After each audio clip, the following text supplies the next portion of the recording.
Hey everyone, we'll go ahead and get started on this. Welcome. My name is Joe Vest, and this is our first webcast that we're doing from our Cobalt Strike team, and hopefully we will do a lot more of these. Um, I saw the YouTube just popped up, so hopefully I didn't jump the gun, but if not, welcome everyone. This is our first webcast. Still working out some of the bugs on how to get through this, but hopefully this will be the first of many that we do and break down on breaking down Cobalt Strike and providing things. Today, we're going to focus on the 4.5 release and talk about some of the highlights, talk about what we're working on now, and jump into the future. Um, as we go through this, this is streaming over YouTube. Feel free to throw some comments, questions in there. We'll monitor those, and hopefully, we can have this somewhat interactive. Maybe in the future, we can even make this even more interactive. But for now, we'll just use the YouTube comments as a way for you to give us some information and ask us questions. With that, this webcast, like I said, is hopefully it's going to be the first of many that we do, and really we just want to share what we're working on, show some tips and tricks of using Cobalt Strike, and even in the future invite some guests on. We have Santiago on here today, who is part of our help systems team, but he's not necessarily part of our day-to-day Cobalt Strike team. So he's actually going to do a demo for us and show us some of the things that a lot of those out there who are operators, show some of the things you can do with this. And with that, let me introduce. I'll start with Greg. You want to give a quick introduction? Yep. Hi, I'm Greg Darwin. I'm the development manager for the Cobalt Strike development team. Greg makes everything happen. That's what he does. He herds all the cats and actually makes it all work. So Cobalt Strike is no longer a one-person show. So it's actually a team. So it's actually been really interesting since I joined this team to see how it's actually working on the backside. And Santiago. Hey, I am a security consultant at core security. I do web app, internal pen tests, and I do a lot of research and development, especially integrating stuff with Cobalt Strike. Very good. One thing I want to say before I get started, Cobalt Strike has been under Help Systems care for about 2 years now. I joined about a year ago, and since that time, it's really changed a lot of its focus and how it's working. Again, it's multiple people who are helping build this project out, and over the last year, I've tried to reach out, build a little bit more community engagement, and I've seen an explosion in that side. The community kit was one of my ways of putting this out there, and the community kit's been really helpful. So we're going to throw a few of these links and stuff up as we go through, but the community kit has really allowed people to showcase their work and see what's going on. So first of all, I want to start with thanking everyone who's contributed, and also encourage anyone else to contribute to this kit as well. It's been really nice to see the community just build and do amazing work. With that actually gives a lot of the theme of what we're working on. We're really trying to maintain this product as a framework. It doesn't really it's not going to necessarily do things for you out of the box, but it allows you to shape and customize and tune it. And that was a lot of what we tried to do with 4.5. And I'll let Greg walk through 4.5, and we'll touch on highlight on that. And again, if you have questions, comments, or anything on this, feel free to throw it up in the comment section on YouTube. Go ahead, Greg. Cool, thanks. So, like Joe said, it's not a one-man operation anymore. We have got a large team working behind the scenes. And on that, the Cobalt Strike 4.5 release, Joe and I are the ones out there, kind of the face of the product out there in the public, interfacing with customers. We're out on Twitter and Slack and Discord and everywhere. But it's the development team that really put the release out there. They're the ones that operate in the shadows, kind of like Batman, doing all the magic stuff. So I don't know if any of the team are actually on this call, but props to the team for getting this release out. It's put a lot of good stuff in there. So running through the points from top to bottom, the security changes that we added to the release, they're a continuation of things that we've been putting in the product over the last few releases. We don't really talk a lot about them. It's just to harden up the security in the background. So the focus on this release was tightening up licensing and things like that.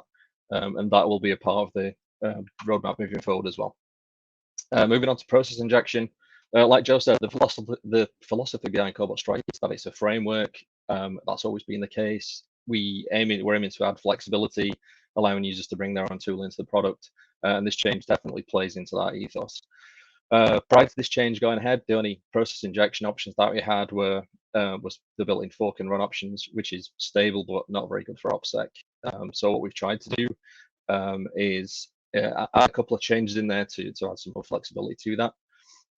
You can continue to use the built-in fork and run if you want, or you could use the new aggressor script hooks to add process injection techniques of your own. You can also choose where to inject the process. So you can spawn a sacrificial process, inject it into a specific process, or self-inject it into your current process. So what that change does, a lot of flexibility, gets rid of the fork and run option really by default, which a lot of customers complained about. Hopefully that makes things a lot easier to use for process injection.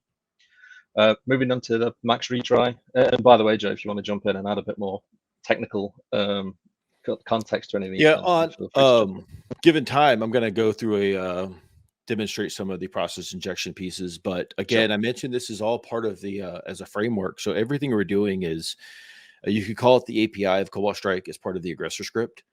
And we're continuing to add more hooks and add more capabilities. So the process injection control, whether you're doing explicit injection or you want to roll your own fork and run capabilities, they're all just done through hooks.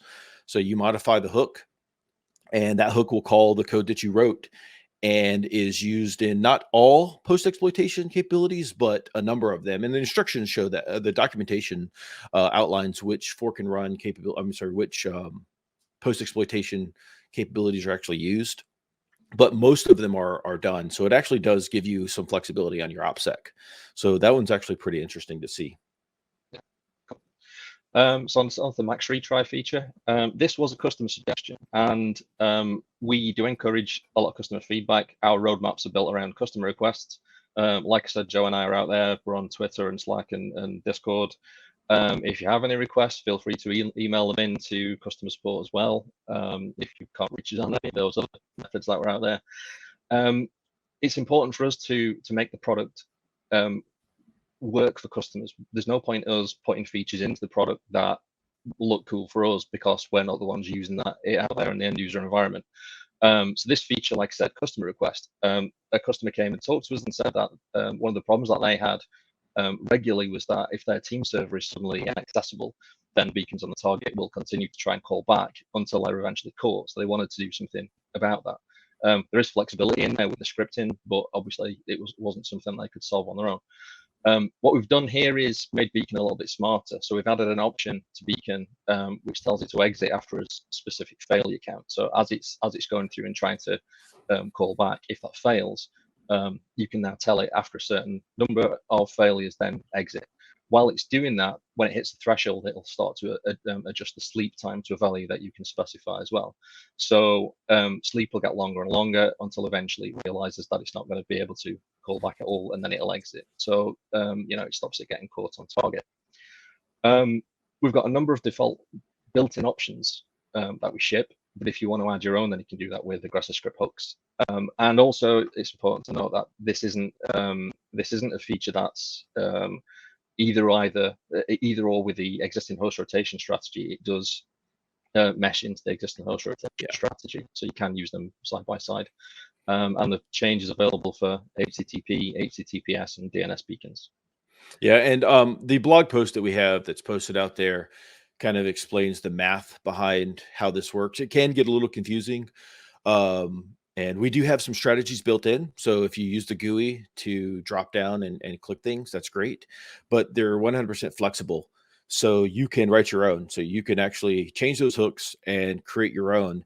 And those, what you create in there are actually reflected in the drop downs themselves. So when you're actually creating a beacon with various strategies, those are available there. I personally use this through aggressor scripts to auto create my listeners and just set all those options in a script to do that as well. So that's how I like to do it myself, so I can control everything. Onto the command history change. This was after we added the reconnect button in the 4.4 release. The command history was the most popular change request that we got out there. There was an issue, a long-standing issue in the software, whereby if you were scrolling through command history, and then you ran a new command, then the new command was inserted into the wrong place in the command history. Huge issue, everyone complained about it, so we fixed that. While we were in there making changes to command history and fixing that issue, we've also added a new history command, so you can view your command history. You can view all of the history, or you can specify a number. So command history 10, for example, will show you the last 10 items in history. And then the third change, while we're in there making these changes, we've now added support for the bind character, so it's more Unix-like for history processing. So hopefully, those three changes, it wasn't just a case of fixing issues with the command history, it was enhancing that and making it be more useful. Again, bearing in mind customers' feedback and suggestions and things like that, customers would like to see. It'd be interesting to see what the next big ticket item is in terms of customer suggestions. We've got the reconnect button and command history out of the way now. I think the next biggest one that we've got now is everyone hates sleep. And I can see a couple of people in the comments saying about sleep as well. Yeah, that is on the to-do list, but it's not just a simple case of ripping it out there and replacing it with Python or something different. But that's going to be a huge job. But it is on the list. We are going to take a look at that. I can comment on that as well. I saw a question out there in the comments, and Kelsey, you can throw this link up. That Python. Did I put that out there? The Sleep Bridge link. Let me put this out here real fast for you guys. But as far as Python goes, we've done some experiments and built this from those in the community. And this Python Sleep Bridge is our attempt. It's basically a sleep controller that connects to a headless instance of a Cobalt Strike to control things. And there's a project out there that we're using as an experiment. I do expect this to be used in the future at some point, some version of this to help with this, because I do agree that programmatic access to Cobalt Strike should be improved, and it is being improved as we go through this. So again, keeping this as a framework is really, really important, and building out the I'll loosely term it the APIs. It's really important to us, and we're slowly working that out. So we've got a lot of good plans on that, and if time allows, we might be able to talk a little bit about the roadmap at the end of this chat. Cool. Next change, the x64 option. Checking that checkbox by default was literally just a small change to save you a click. Every time I go in there and create a payload, it's create a payload, just like listener, check x64. The important thing to mention with this change is beware of muscle memory and don't uncheck the checkbox by mistake. So just a pointer. The next two changes, the sleep mask and the UDRL change. These are I would kind of band these together. Both of the things were added in the 4.4 release, and it was the kind of thing where we couldn't really test it to the extent that you guys, the customers, would test in an end user environment. So we put it out there, and we got a lot of feedback on what people were doing with those and how they're using it and the problems and kind of road speed bumps that we run into. So one of the changes that we made with the sleep mask was to update the available space in there from 289 to 769 bytes, based on feedback. Hopefully that's made it a lot more useful. While we were in there, we also added support for masking heap memory as well. And then the user-defined reflective loader kit, again, it wasn't really big enough for what some people were trying to do with it. So we've changed the reserve spacing beacon for that. So you can now use the default of 5K, or you can use a 100K limit via a new aggressor script hook. Yeah. Anything more on that, Joe? Or? No, I've got some interesting things about all these kits that I'll talk about later as part of our future plans. But I'm really trying to help make all of these kits more accessible to everyone, because it can get quite difficult to use all these features. Yeah. And then the last item on the list there is defect fixes, which I think we fixed about a dozen issues. I don't think any of them were massive, but there were things, again, reported by customers. I've got another few on the backlog to tackle in the next release. So any issues that any of you guys find with the software, let us know, and we'll get them on the backlog to fix. One other change to mention that isn't on there on the list because it wasn't a software change. We made a bunch of infrastructure changes to the website early in December. What we did mainly was move the download area away from the main website. So downloads are now available on download.cobaltstrike.com. Part of that change, the main website was reorganized, tidied up. We found that there was a lot of documentation in different places. There was some in the website that wasn't in the manual. There's some stuff in the manual that wasn't in the website. There were some overlapping topics that had different information. So we've tidied all that up, moved it into the general help systems portal area, and the documentation is now searchable as well. So hopefully it's made it, getting everything in one place has made it easier to use, and making it searchable should make it a little bit easier to find things as well. Yeah, so feel free to throw feedback and questions out there. Thanks, Greg, on that. On the documentation note, we are trying to add to this. So now that, because it's a team effort, we have more hands who can help us maintain that. So it's actually been really, really good this year. You never want to have bugs and defects, but we've had a lot of good feedback from the community passing us information, and we've been able to address quite a few of these or put them in the queue for the next release. So it's been really, really helpful to get direct feedback from the community. A lot of our roadmap comes from what bubbles to the top, and that's actually been a lot of fun. But let's go. I want to see what you've been working on with this, Santiago. Do you want to give an overview of your of what you've done and kind of some background, and then maybe a quick demo? Sure. Well, I try to do most of development of course, we use Cobalt Strike for our engagement. I am not so much of a operator. I do operate it sometimes, but most of the time I am just like trying to integrate it with some tools, doing some development and customizing already existing open source projects. So that is what I do most of the time here at Core Security. If you're up for it, we can show you just a little demo of some modification of some open source tools, how I integrated them in Cobalt Strike using 4.5. If you're up for it, I can just share my screen real fast. Give me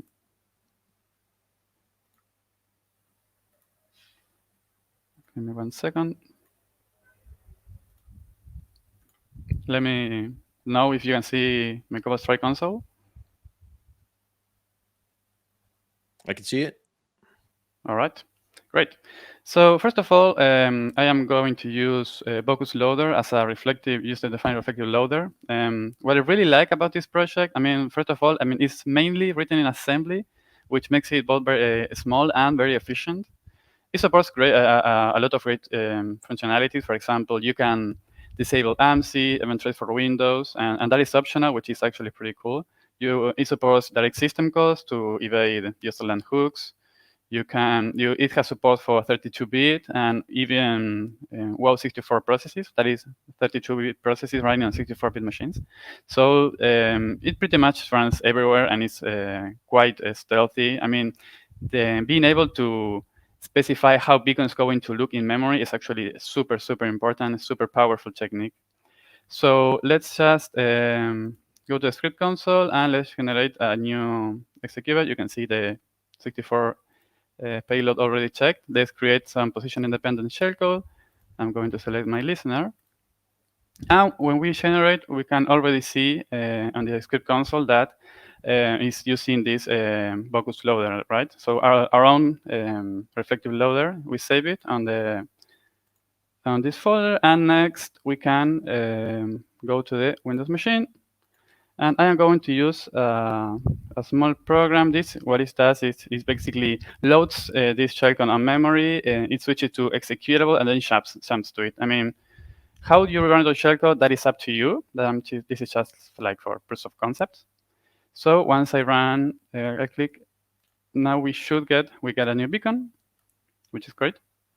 Right now, on this process memory, we have both the reflective loader, and beacon. So we have both of these memory artifacts in memory. So what we can do, what I did is I wrote a very small beacon object file.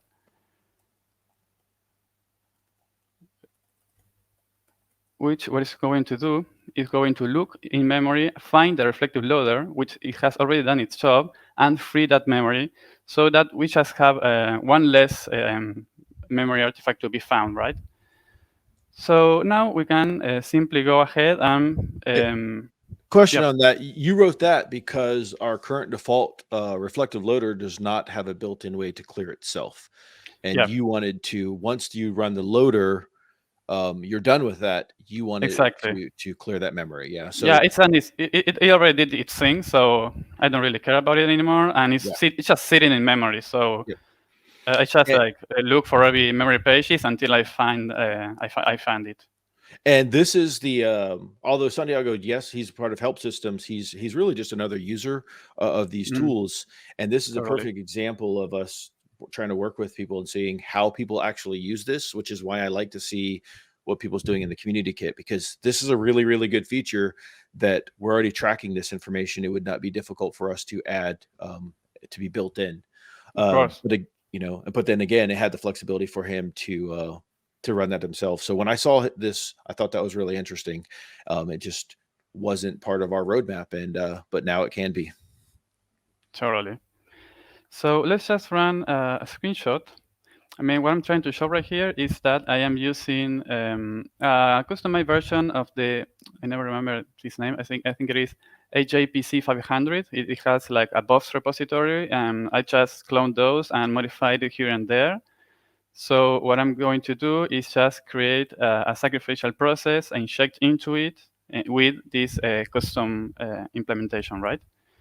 So it is the executables are compiled with debug information, so you get like a lot of output. But this is just so that you can almost see what is going on the background. I mean, you get like a new process. You injected some memory in it, wrote the shellcode, then switch it to executable, and with an APC just executed it. So here we can see both the screenshot, and we also can see here that the processing check spawn hook got triggered. Also, what we could do is maybe inject into a specific process. For example, you have Notepad here. Let's copy its PID. And let's just like move this so the screenshot is different. And let's do some screenshot, the PID and the architecture. And it's misspelled screenshot. There you go. And again, this is built with a lot of debug information, which normally wouldn't be. But again, we allocate some read memory. With what I did here, what I think is pretty interesting, is the thread that I create that is going to run this capability is going to have like a valid start address, and I just like pick some exports from kernel 32 DLL, such as pick one and put that as the start memory address. So again, just one less indicator. I mean, threads with invalid start addresses are typically flagged as malicious. So okay, and then just create the thread, and we get the new screenshot. We can see this change here, and again, we can see in the script console that the processing check explicit hook got triggered. So again, this is just to show that you don't even need to write these things from scratch. They are already really cool open source implementation. But what I like to do most of the time is just clone those repositories and modify them in the way that I like to. I don't know, for example, remove read or execute memory ranges because that can be flagged as well. And be sure to free all the memory that I allocate once the capability has already run, and all this stuff. I mean, it has happened to us actually during our engagements that we had beacon running, but the fork and run was actually being detected with some EDR, so we couldn't do much. But right now, with these new capabilities, we can customize how this is done, and we actually have like beacon object files now. But we now get a lot more possibilities on how we can push back on some defenses that have been which have been seen lately. So that was pretty much it. Let me just unshare my screen. Sorry for the void. That was it. Oh, nice. That was good. Yeah, throw some questions, comments out there if for those of you who are watching this. But yeah, this really showcases what I was hoping to see with the process injection hooks. So on this webcast, we're not really breaking down these various techniques. In the future, I do want to actually go and dive deeper into some of these techniques. But really, this is a matter of showing this. And that leads into back to use the community kit or some of these other repositories that people have created, like the Boku loader or the APJ 500. I always forget which one that one is called. But regardless of that, there's these loaders that people have used. And up until 4.5, we could not necessarily use these directly, or you had to create your own process. But now they can actually be integrated in. And I'll show something a little bit more of that in a moment. But yeah, that's really that's really nice. I was really happy when Santiago put this out here, and I drug him on this show because he's been working on a lot of these things in the background. And I said, okay, this is perfect. It's better than me just showing some new things. You're like actually have a use case that actually you can take and utilize for you, and roll your own techniques or modify your own techniques. And you contributed some new code to that loader, right? Yeah, and I'm planning to contribute some more actually, but yeah, Boku has been really great, and it's actually very easy to modify because it is like very well written. So, I mean, it's always cool to, if you have something that is meaningful, just like make a pull request and make it public. I mean, that is what the open source community is all about, I think. Yeah. Speaking of that, let me throw something out here real fast. I'm going to share my screen real fast.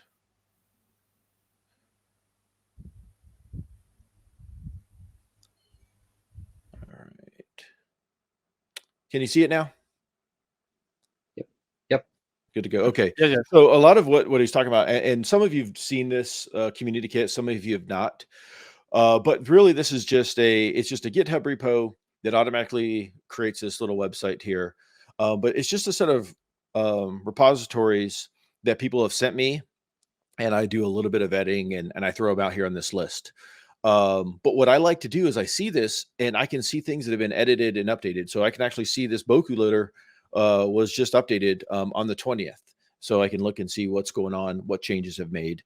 One of the big ones is TrustedSec has a really large, nice repository on situational awareness. Oh, yeah. I love that repository. Yeah, and if I mean Cobalt Strike, I'll just tell you right now, we're never going to keep up with the capabilities built into the product. And I never want to limit anyone to say, well, these are the 15 things you can do post exploitation. So good luck. And by creating this community kit, I really wanted to see what's out there, encourage people to build more stuff. And this has just been really growing. I mean, I think there's 100-ish items or so, 83 items. So not quite to 100. So we need to hit 100. But a lot of really great projects are out here, and you can see when they're updated and such. So this is really helpful. And I see a question on some detections. We'll talk about that in a moment. But yeah, if you haven't looked at this resource and you use Cobalt Strike, I definitely think you should go take a look at this. There's a little bit of everything. It's a searchable piece here. So if I looked at like UDRL, I can just kind of filter this down and see some projects. So even if it's just examples, source code, etc., it might help you out. So there's a question, and I'm going to just go ahead and take this. What does the CS team think about the fact that so much detection for CS-specific behavior is being written? I get into these things where I see like there's books, there's articles, there's a lot of stuff written on Cobalt Strike beaconing activity. And when I look at this gets into a detection engineering challenge. And former coworker of mine, a good friend, Jared Atkinson, really pushes out a lot of this detection engineering side. And he has this concept he talks about brittle versus precise detections. And I really think that's a lot of these detections right now are really on the brittle side. I'm not brittle. I'm sorry. Precise versus broad. I don't want to use the word brittle. Precise detections. In other words, they're very focused on specific conditions that exist. I spent time just a couple of weeks ago. I looked at a lot of these detections. I looked at a lot of these JAR rules, and I spent about an hour using built-in kits, and I bypassed 90% of them. With not much effort. And I'm not saying they're good or bad, but they're highly precise.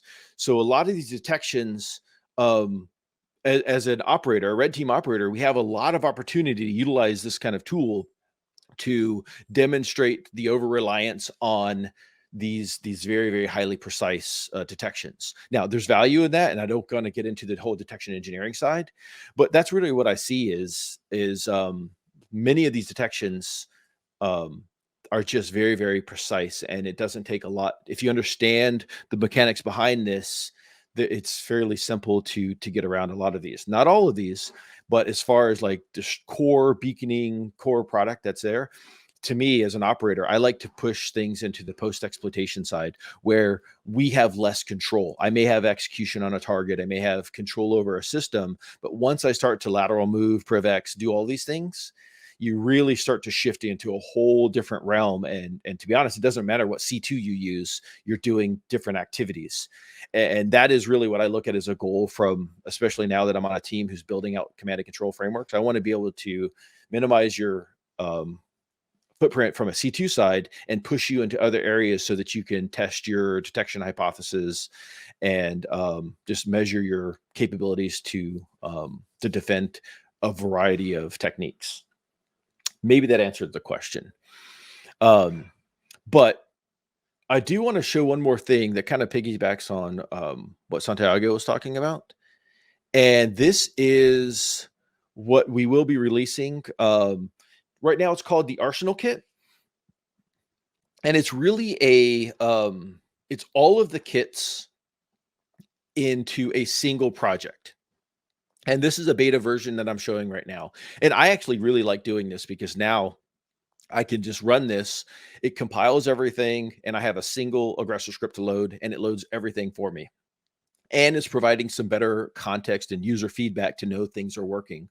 I don't know about you, but if you ever use any of the hooks, if you don't put something in the aggressor script to say this hook was fired, because hooks are event driven, you may not know that it actually did anything. So I'm trying to create a base here that gives some good examples and references to give you some good feedback. And a good example is someone asked me, I don't know, maybe a month or so ago about PSExec, the lateral movement, the built-in lateral movement PSExec command, if artifact kit is being used during that, when you use that kit. So when you run this, it actually creates a service payload, and then it does all the standard PSExec stuff. And I knew the answer, but I was like, well, let me try to get something better. So I actually used this, ran this through it, ran this kit. And as soon as I fired up my PSExec command, I had positive confirmation that the various hooks were being fired. I'll show you what that means. It looks like in a moment. So first of all, the kit now is controlled by a configuration file. Simple. This is all just a simple built on Linux right now. The first version will be all a Linux version for cross compiling. We can look at others in the future, but this first one is really where we want to put this in here. You're basically just enabling or disabling various kits, and each kit, if there's options you can pass to the kit, you can set them in the configuration. So it allows you to kind of have a one-stop place to put things out there. One thing to note, nothing in this kit stops you from doing your own thing, but this is basically what we want to really call default plus. This is what we're looking at adding in the future to add new defaults, new techniques, new changes and things that you may want to have like a new base default set for Cobalt Strike. A lot of those detections you're looking out there,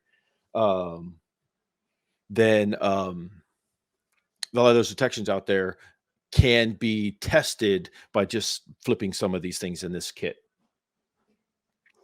So in this example, I'll just show you what it looks like. If I run this kit, let's go over here. I build out this is all I need to do now. So I set my configuration up and I just start to build this. And it's going to run through and build everything. There is some warning and stuff. I have some debugging and things in here for now. Like I said, this is a beta version. But it just builds the kit for me. So as a user, I can just use this out just right away. If I choose to use this as a framework, I can just make some modifications in the back end and then use this as a nice framework. I like it because when it's done, I have this distribution directory that it put everything to. And in this case, under my configuration, I told it to use the artifact kit and to use this process injection kit, which is a new kit that does not exist right now, by the way. So a lot of the stuff Santiago is talking about, I actually created a kit that's part of this now. So there's a framework for you to work from. So you can kind of see this as a new kit. And I have a single aggressor script, and it just takes a bunch of template files and it builds a nice single aggressor script for you. Speaking of detections, and I will kind of give this little preview out there. If you're looking at some of these precise versus broad detections, when you're building artifacts, a Cobalt Strike like DLL or exe, a PE file, by default, it's encrypted with a 4-byte random XOR key. I changed that to an 8-byte XOR key, and this actually gets around pretty much, well, all config parsers are no longer able to read your configs. So just by this one simple change basically breaks all of the config parsers. Running in memory is different, but the actual PE side of things, that's the case. Because if you're not aware of this, a Cobalt Strike artifact or a PE is not a beacon. So beacon.exe is not beacon. Beacon.exe is simply a loader that actually loads the actual raw shell code themselves. So some people know that, some people don't, but it's important to state we don't technically have like a stage 0 loader built into Cobalt Strike other than this, the DLL or exe. That is basically what we use as a loader. Some people use this loader, and a lot of people roll their own and just load the shell code their own way.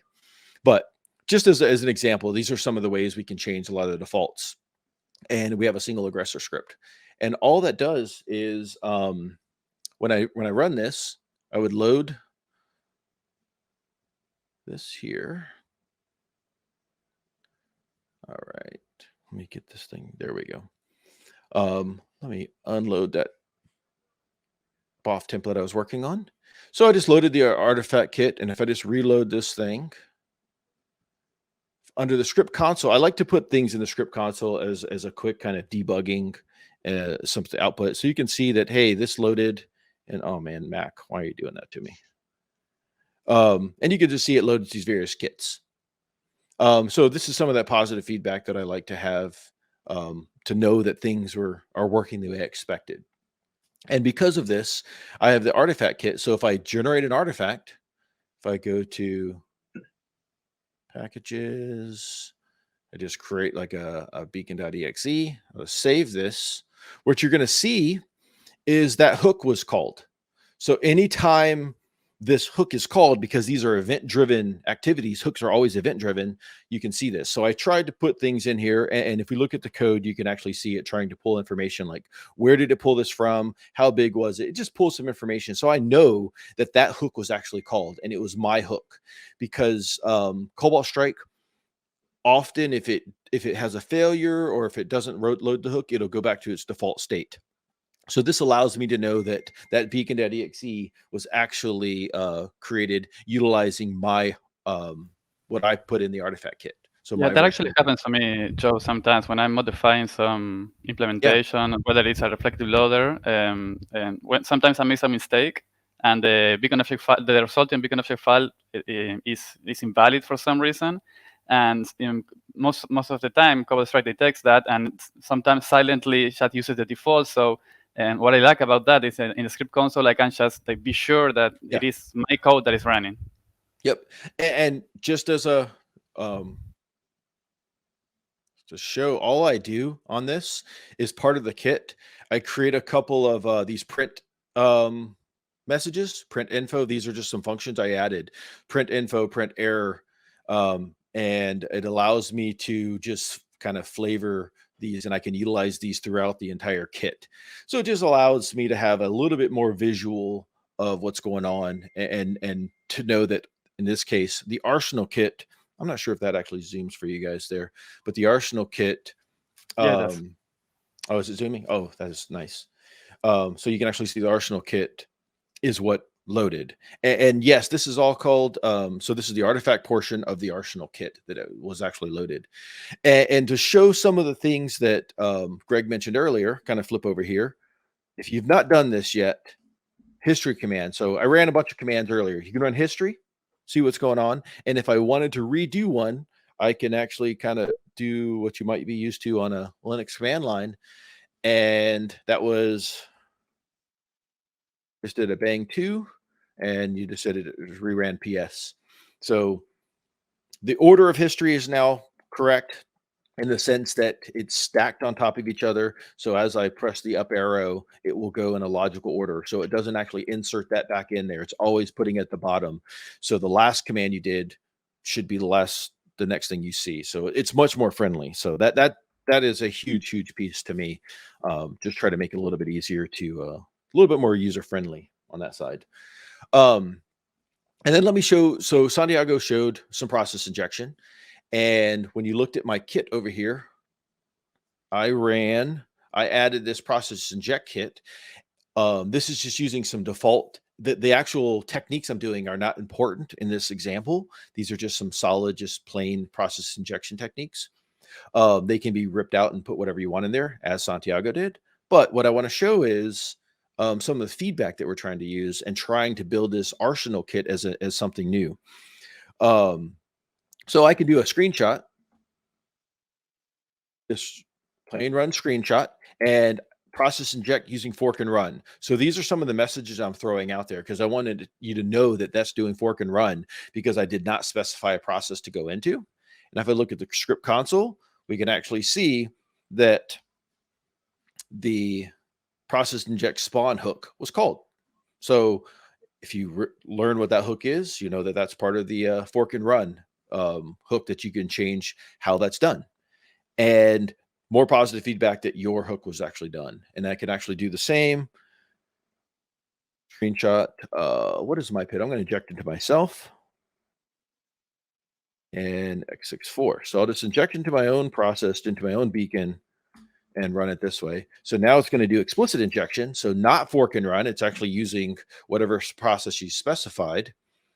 Get in here and see that it actually ran the process inject explicit hook. So this is kind of the framework around the Arsenal kit now that we should be releasing when Greg is ready. I'll throw that on him when Greg is ready to go. So it's really just an extension of what we have. We are adding a bunch of new techniques in here. We're basically doing a full refresh on all of the kits and putting them into a single kit. So the next bit, this will be another big release that we have. Yeah, I love the fact that it's just one CNA also. Yeah. I mean, I have such an overload of CNAs on my machine. Yeah, the CNA does get a little bit having multiple CNAs does get a little bit crazy and importing. And I do know that with the sleep language, maintaining hierarchy of variable scoping can get a little bit confusing. So that was part of the intent, was to have basically, that's why I call it default plus, to take this and just have new defaults that you can roll quickly and easily. And then all operators can take and, maybe use it. You create a project internally. Everyone can use that, run it, fire up that one aggressor script, and then you can feel comfortable that all your payloads, your post-X activity are following the order that you want to follow.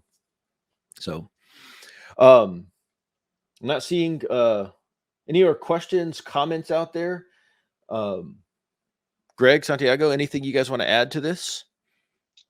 Just a comment about future development. I don't know if you were planning on coming around to that. One of the major pieces of feedback that we're getting is we've said during this webcast that Cobalt Strike is a framework, so there isn't any out-of-the-box evasions, there isn't a magic hack now button or anything like that. It's all bring your own tooling to Cobalt Strike. Some of the feedback that I've had is that people haven't got the time to spend all of their time actually writing tooling. They just want to get out there and do their pen testing. So I don't want to preempt anything. I'm drafting up a blog post now, so hopefully we'll have a few more details about this in a week or two. But what we're looking at doing is changing a little bit how we release the software. So there'll be core development, and we're doing some research. We've got some beacon object files being written. We've got some of the team looking at other things. So hopefully we'll be putting some more features out there that aren't really core part of the core releases. So hopefully that will help. But like I said, there's more details coming on that later on down the line. In terms of getting the Arsenal kit out there, we are looking at getting something out there hopefully in the next few weeks, probably February, March time. It's to be decided. We've just got a few more bits of research that we need to do internally first that the development team are looking at. Yeah, are you? So you threw out those dates, Greg. So, and a question just came out on the Arsenal kit. So we plan on. I'd like to get the Arsenal kit that February March time frame as well. Yeah. So that is when we're looking at having it ready. the version I have is functional for me, but it's not quite what I want to release to everyone yet. There's a couple little tweaks and bugs, and I want to enhance some of the some new techniques and stuff I want to put out there as some new defaults. Now, of course, day one, those new defaults will buy you some time before EDRs and AV companies catch up. But I'm never going to get into that game of trying to fight and bypass that. We leave that up to the community to come up with all the techniques that, to be honest, we can't keep up with. I mean, if you start to look at what's going on out there, it's really difficult to keep up with all the techniques and everything that's going on. So we want to maintain that framework and capability. So again, piggybacking on that, Greg, user feedback is huge for us. Greg and I are out in various Slack channels and Discord channels that we follow, and you're welcome to reach out to us, have questions. We're very open and approachable to discuss whatever you have. We've had a lot of good calls with a lot of the people in the community on features, and many of the features that we have are directly related to conversations with people we've had.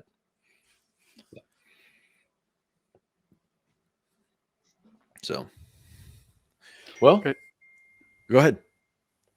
I just wanted to say that from all 4.5, my favorite feature is the reflective loader, and I want to say, because we talk a little bit about detecting Cobalt Strike, and the detections that worry me the most are not even like Cobalt Strike specific. Like, for example, what I worry about the most is in-memory evasion. I mean, how to avoid your Cobalt Strike beacon being found on memory, and being able to write exactly how that is going to be in memory is like super powerful. I mean, it has happened, for example, that we were on some engagement and some EDR detected that we are doing like DLL hollowing. And I remember when I saw that, I was like, there's just nothing I can do about it. I mean, I can't do it differently. At the time, I couldn't, but right now, I can just rewrite that logic, and it gives you really the capability to evade some defenses that are like truly hard to, or were truly hard to bypass before. Like, for example, like, I don't know, the start address of threads, how you're going to look in memory, and what did you leave in memory, and if you're reflective loader there or stuff like that. So I really think that this version and this functionality that you guys added are really on the nose on what is going on right now. And I mean, it really gives me peace of mind to know that if my beacon is found on memory, that can happen, of course, and I have the tools to try to get around that, and that is really what matters here. Yeah. No, I think that's good. That's the idea of trying to do this. Again, maintaining this as a framework, and then using things like the Arsenal kit to raise that bar so that it's easier and quicker to utilize this in an engagement. You know, we're not here to bypass all the things or to do anything. It's really to enable you to test a security feature, you know, whether you want to call it, you know, in-depth red teaming, purple teaming, whatever you want to call this. Ultimately, you are measuring some sort of defensive or response capability. And that's really what this all is trying to do, is push you to be able to do that. It looks like questions, comments have stopped. So feel free to throw anything out there. Otherwise, I'll start to wrap this thing up. Again, you can hit us up, follow us on the social medias, at Joe Vest, at Greg Darwin. Santiago, I don't know your Twitters. Yours, you're on mute. Oh, my bad. It is at Santiago P with a 4 instead of an 8. Yep. And so follow us, hit us up if you have questions. Based on some of the comments, it seemed like there were some ideas. So definitely reach out afterwards. And I'm hoping we can continue this webcast series going forward.